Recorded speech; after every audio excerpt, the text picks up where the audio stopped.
حزب اللہ کا اسرائیل پر اب تک کا شدید ترین حملہ، حیفا میں فوجی اڈے پر ڈرون حملے سے بڑی تباہی، گولانی بریگیڈ کے ڈائننگ ہال پر بمباری سے 3 فوجی ہلاک، 70 زخمی، 9 کی حالت تشویشناک۔ اسرائیلی دفاعی نظام آئرن ڈوم حملے کو روکنے میں مکمل ناکام رہا، ایمبولینسز کی بڑی تعداد حملے کے مقام پر پہنچ گئی، زمینی جھڑپوں میں مزید 25 اسرائیلی فوجی زخمی۔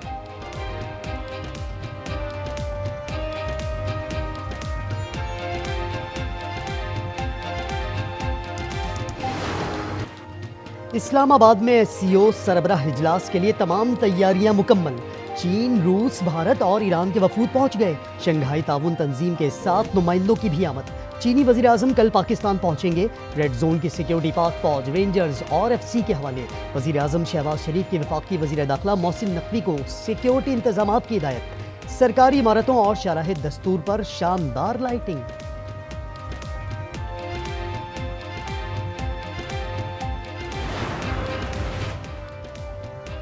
بھارتی وزیر خارجہ ایس سی او اجلاس میں شرکت کریں گے، ترجمان دفتر خارجہ ممتاز زہرا بلوچ نے تصدیق کر دی۔ آج نیوز کے پروگرام روبرو میں کہا، معیشت، غربت کے خاتمے اور یوتھ افیئرز پر فوکس ہوگا۔ عطا تارڑ کہتے ہیں، چینی وزیر اعظم کا دورہ اس بات کی غمازی ہے کہ پاکستان پرامن ملک ہے۔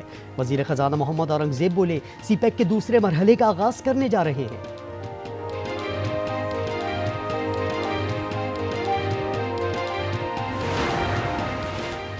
پہلے بانی پی ٹی آئی سے ملاقات کراؤ، پھر احتجاج کی کال واپس لیں گے۔ تحریک انصاف کی 15 اکتوبر کا احتجاج منسوخ کرنے پر مشروط آمادگی۔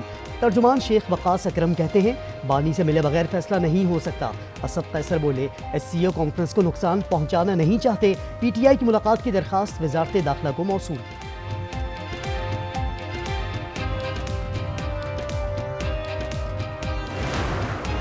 ان کو یہ ہوگی اپیل کہ ان کو چاہیے کہ 15 کی کال کو کینسل کریں۔ ملک کے مفاد میں اگر کسی نے کوئی سیاسی کو کام کرنا ہے، کوئی احتجاج کرنا ہے، کوئی دھرنا دینا ہے تو بہت ٹائم ہے۔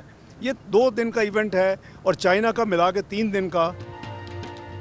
تحریک انصاف ملکی مفاد میں احتجاج منسوخ یا ملتوی کر دے۔ نائب وزیر اعظم اسحاق ڈار کہتے ہیں، احتجاج کرنا ہے تو ایس سی او اجلاس کے بعد کر لیں، پی ٹی آئی غلطیاں دہرانے کے بجائے اصلاح کرے۔ طلال چودھری بولے، ملاقات کی بات بہانہ ہے، ایس سی او اجلاس نشانہ ہے۔ شرجیل میمن نے کہا، بانی کا تھنک ٹینک اسرائیل میں بیٹھا ہے۔ مصطفیٰ کمال نے کہا، ہم نے بانی کو ہی نکال باہر کیا۔ خان نہیں تو پاکستان، آپ اس نعرے پہ من و ان عمل کرتے ہوئے دکھ رہے ہیں۔ ہمیں اس لیے سمجھ آتی ہے بات تھوڑی سی زیادہ کہ ہم اس سارے ٹرموائل سے گزر چکے ہیں، ہماری ایک ایوولوشن ہوئی ہے۔ انہیں بانی سے سیاسی ملاقات کے لیے سہولت کاری چاہیے، ورنہ ایس سی او کانفرنس کو سبوداش کیا جائے گا۔ خواجہ آصف کا ایکس پر پیغام لکھا، اولاد کو لندن سے بلایا جا رہا ہوتا تو پھر بھی بات کی۔ مولانا فضل الرحمان اور لیاقت بلوچ کی تحریک انصاف سے 15 اکتوبر کا احتجاج مؤخر کرنے کی اپیل۔ اسد قیصر کا دونوں رہنماؤں سے رابطہ۔ نائب امیر جماعت اسلامی نے کہا، ایس سی او کے موقع پر احتجاج سے اجتناب کیا جائے، اڈیالہ جیل میں کسی ملاقات پر پابندی نہیں ہونی چاہیے۔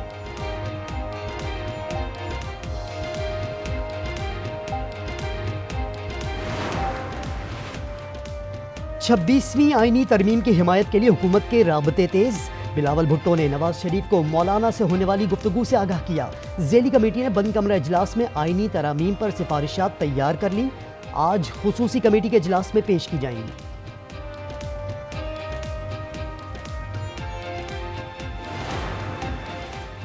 سپریم کورٹ میں آئینی بینچز ہونی چاہیے، 19ویں ترمیم ختم، 18ویں ترمیم بحال کی جائے۔ آئینی ترمیم پر جے یو آئی کا مسودہ سامنے آ گیا، 1 جنوری 2028 سے تمام اقسام کے سود کے خاتمے کی تجویز بھی دے دی۔ جسٹس دوراب پٹیل کون تھے، کیوں آئینی عدالت چاہتے تھے؟ بلاول بھٹو کا ایکس پر پیغام، کہا ان کا تجربہ ثابت کرتا ہے پاکستان کو آئینی عدالت کی ضرورت تھی۔ جن کی سیاست کرکٹ سے شروع ہوئی، تاریخ ان کے لیے پریشان کن ہے۔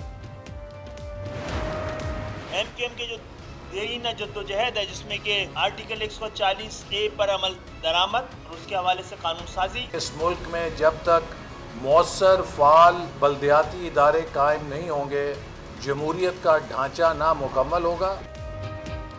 آئینی ترمیم پر حمایت کے لیے حکومتی وفد کی ایم کیو ایم مرکز آمد۔ متحدہ قومی موومنٹ نے آئینی ترمیم کی حمایت کر دی۔ خالد مقبول صدیقی نے کہا مطالبات حکومت کے سامنے رکھ دیے۔ احسن اقبال بولے آئینی ترمیم کے بعد بلدیاتی اختیارات پر دیگر جماعتوں سے مشاورت کی جائے گی۔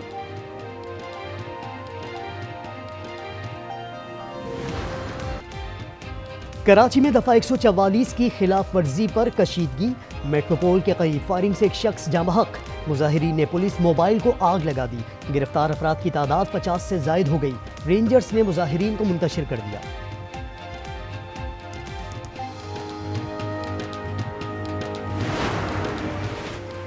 کراچی میں احتجاج کرنے والوں نے پولیس پر حملے کیے، پولیس موبائل نظر آتش کی، شرجیل میمن کہتے ہیں تشدد کرنے پر گرفتاریاں کی۔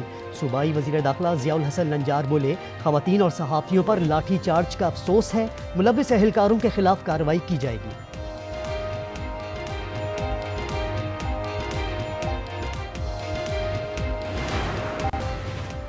سیالکوٹ کی وزیر آباد روڈ پر 2 گاڑیوں میں تصادم، ایک شخص جاں بحق، حادثے میں 35 سالہ خاتون اور 2 بیٹے شامل۔ پاک پتن میں تیز رفتار ڈمپر نے موٹر سائیکل سوار کو کچل دیا۔ عہد عالمگیری میں لاہور کے صوبے دار بہادر ظفر جنگ کے مقبرے کی بحالی کا کام مکمل، مقبرہ جلد عوام کے لیے کھول دیا جائے گا۔